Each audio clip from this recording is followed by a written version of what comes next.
Hello mga bebe loves! So, gusto na ko ipakita sa inyo ha kung ginaunsan ako paggamit, paano na ko siya gina-spray sa ako ang ulo. So, gina-focus na ko siya sa may ano no, sa may anit kay syempre ikuan man siya. Tawag ana para mag-straighten ang iyang mga roots ba. Mo man ato ang main focus nga kanang ma-prevent ang hair loss na to. Kay kung alangan i-spray na to din sa to ang buhok, wala man na effect kun diri dapat diri gina siya sa may anit. Okay, so mag-start na ta. Oh, nakahati na ni. Spray lang na siya. 2 is enough.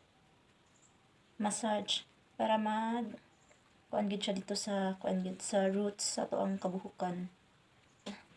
After then lahi na pod. Hati na pod siya. Dali lang ni.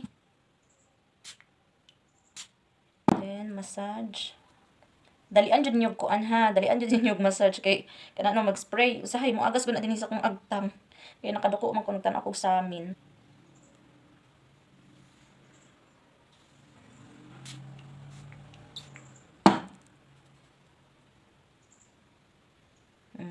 Massage lang gid na siya.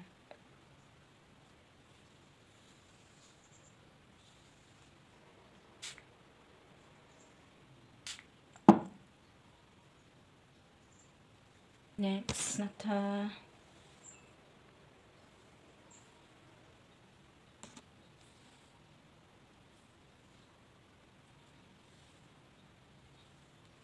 at least ba ma-prevent jud ang pagka upaw na to aning dapita.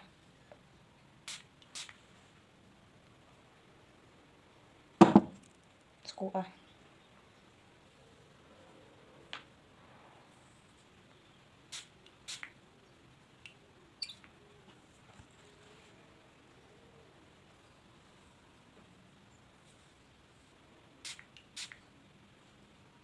Wala na kay na siya ginakuan din o dapit kay ngano in-spray nimo mukapag naman ay sa dira siya paubos.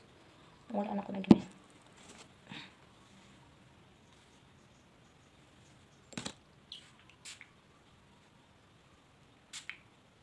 Mga takasong ani.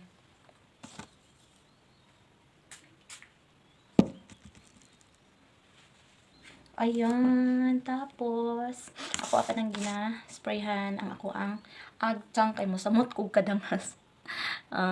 Dali na ko oh. Nagkakuan na siya. Sprayhan na to dala. Oh.